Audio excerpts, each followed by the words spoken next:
भारत देश में अपराध केवल कानून की किताबों में नहीं लिखा है, क्योंकि कुछ अपराध इंटरकास्ट जैसे मुद्दे भी होते हैं। कभी किसी पुरुष की हत्या कर दी जाती है, तो कभी किसी महिला की जबरन शादी उसके जात वाले से करवा दी जाती है। मरने से पहले वो कहती थी कि पिताजी वो मुझे रोज मारता है, लेकिन बाप को लगा दामाद तो अपनी ही जाति का है, शायद बेटी का किस्मत ही खराब होगा।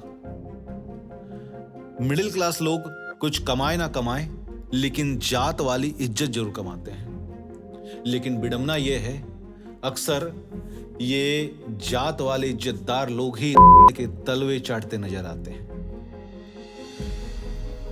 ब्लड ग्रुप आपका ए पॉजिटिव हो या बी नेगेटिव, जो सा भी हो, ब्राह्मण से लेकर शूद्र तक हर एक में हर एक तरीके का ब्लड ग्रुप पाया जाता है।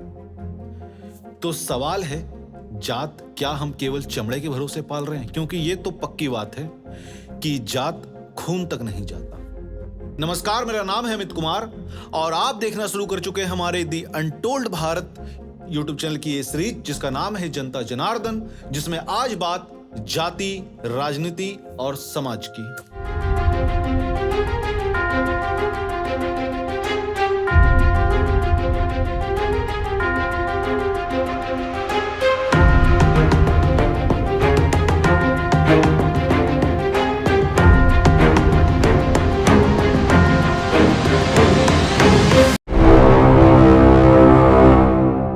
कल्पना कीजिए कि आप एक ऐसी दुनिया में हैं जहां पर आपके अधिकार, आपके पहचान, आपको मिलने वाले मौके, अवसर, ये सारी बातें आपके काबिलियत पर नहीं बल्कि एक प्राचीन व्यवस्था निर्धारित करती हो। यहां तक कि राजनीति में आप क्या करेंगे, आप समाज में क्या करेंगे, आप किन लोगों के बीच रहेंगे, ये सारी बातें।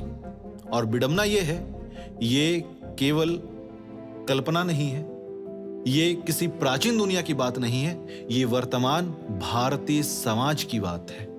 तो सवाल है, आज भी जाति भारतीय राजनीति पर क्यों और कैसे हावी है? कैसे ये प्राचीन व्यवस्था आज तक जीवित है, जो भारत के राजनीति, भारत के समाज और इस देश के नीति निर्माण में बहुत बड़ा बाधा और यूं कह लो कि कुछ लोगों के लिए अवसर बनकर सामने आता है।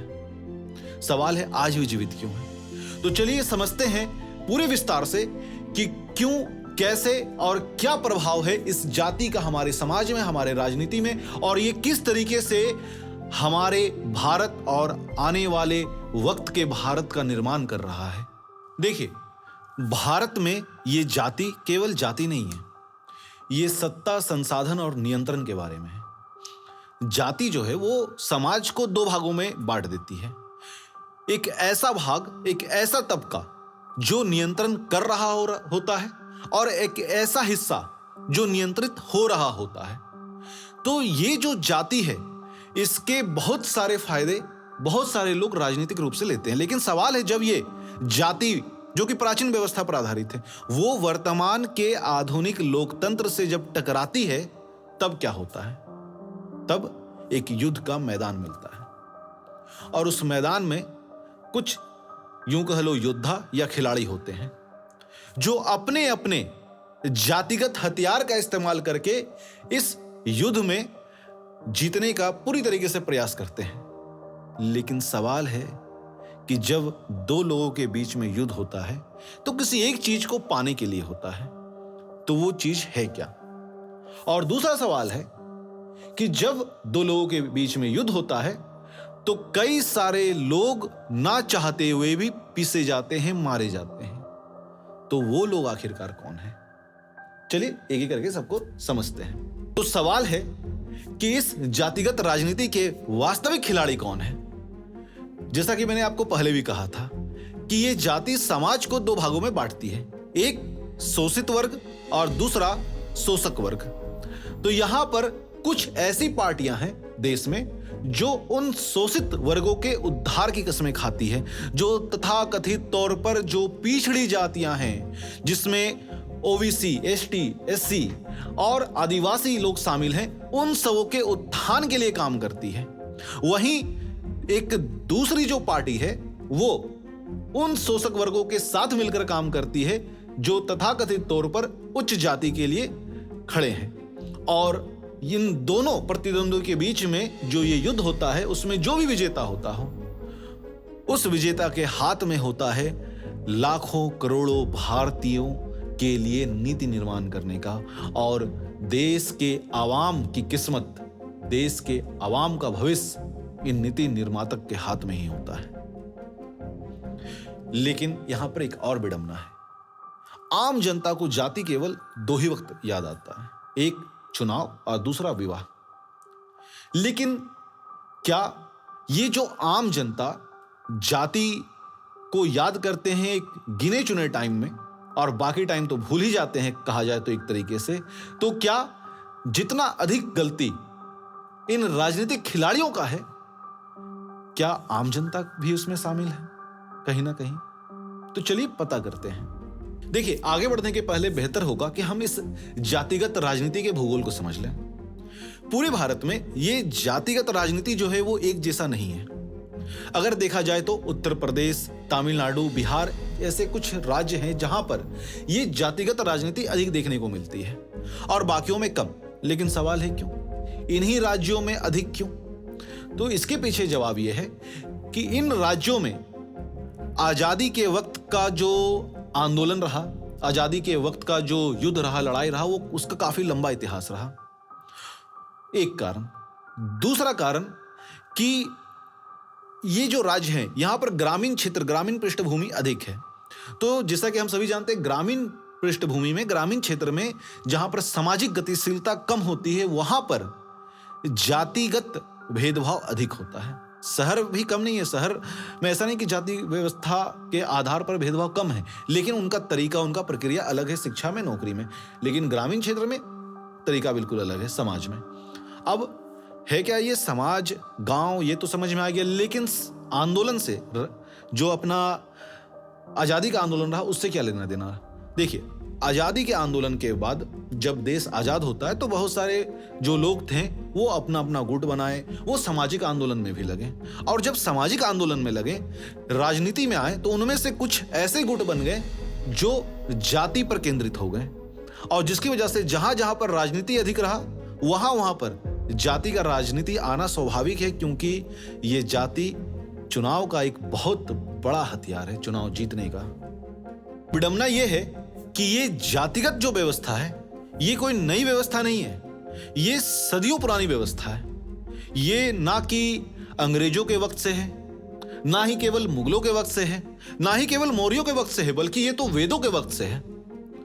और ये जो जाति है, आज इसका परिणाम राजनीति में, और राजनीति की वजह से समाज में, या यूं कह लो समाज की वजह से राजनीति में, ये कुछ आपस में एक दूसरे पर आधारित है।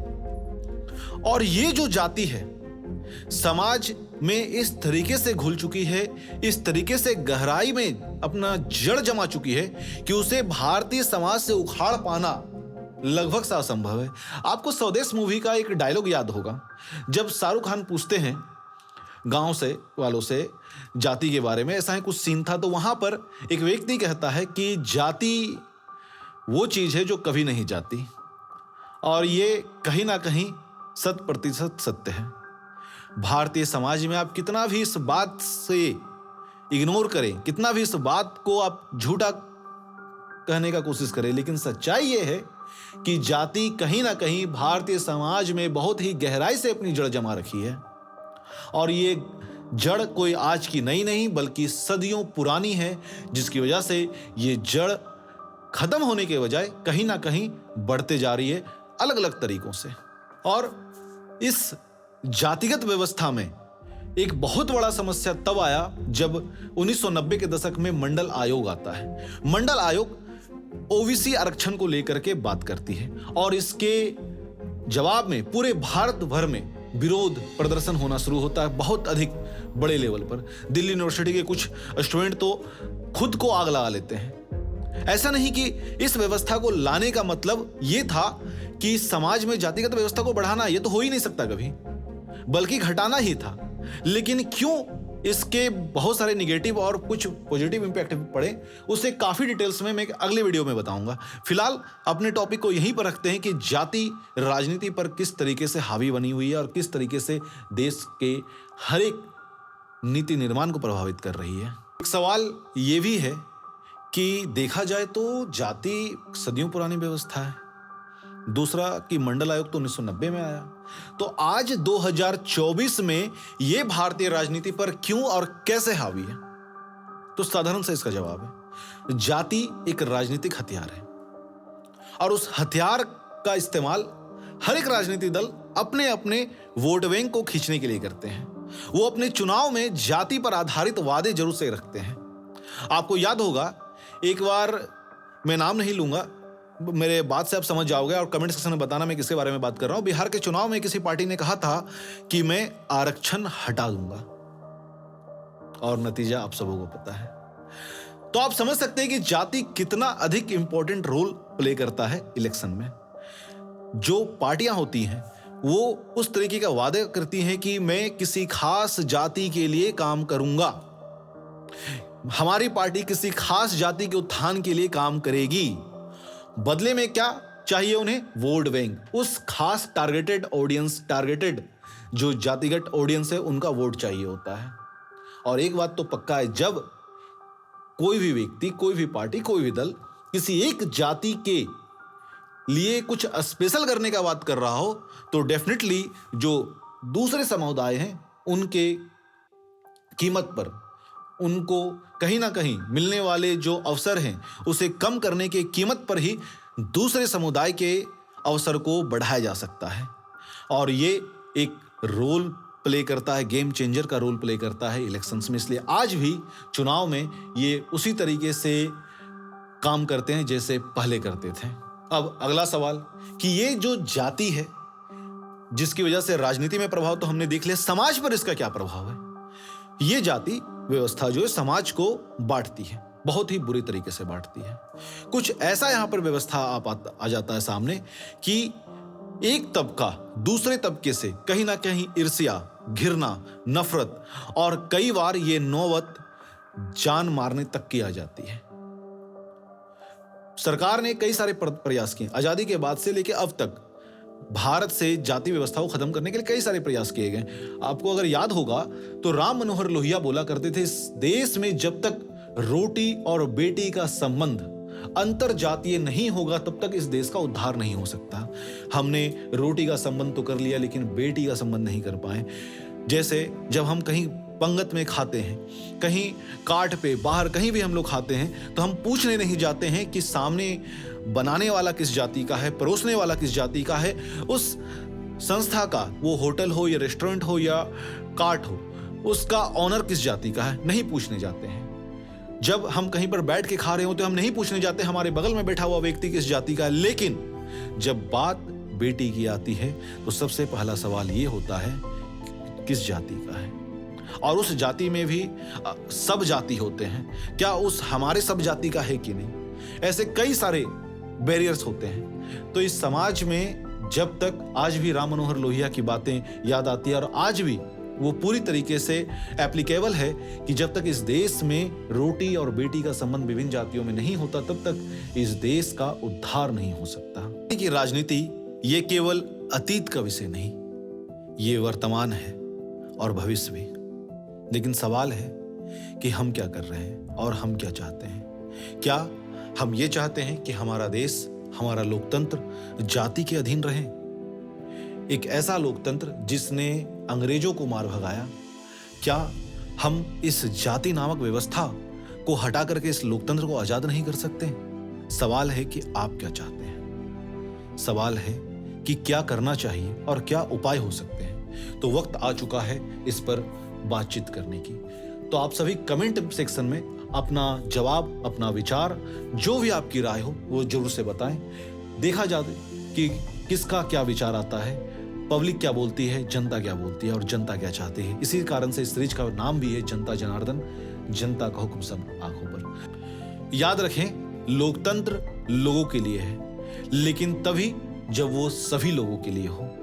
तो चलिए मिलकर एक ऐसे भारत का निर्माण करते हैं जो किसी जाति के अधीन ना हो, जो सच में लोकतांत्रिक हो। तो इसी के साथ मिलते हैं अपने अगले वीडियो में। तब तक के लिए जय हिंद, जय भारत, वंदे मातरम।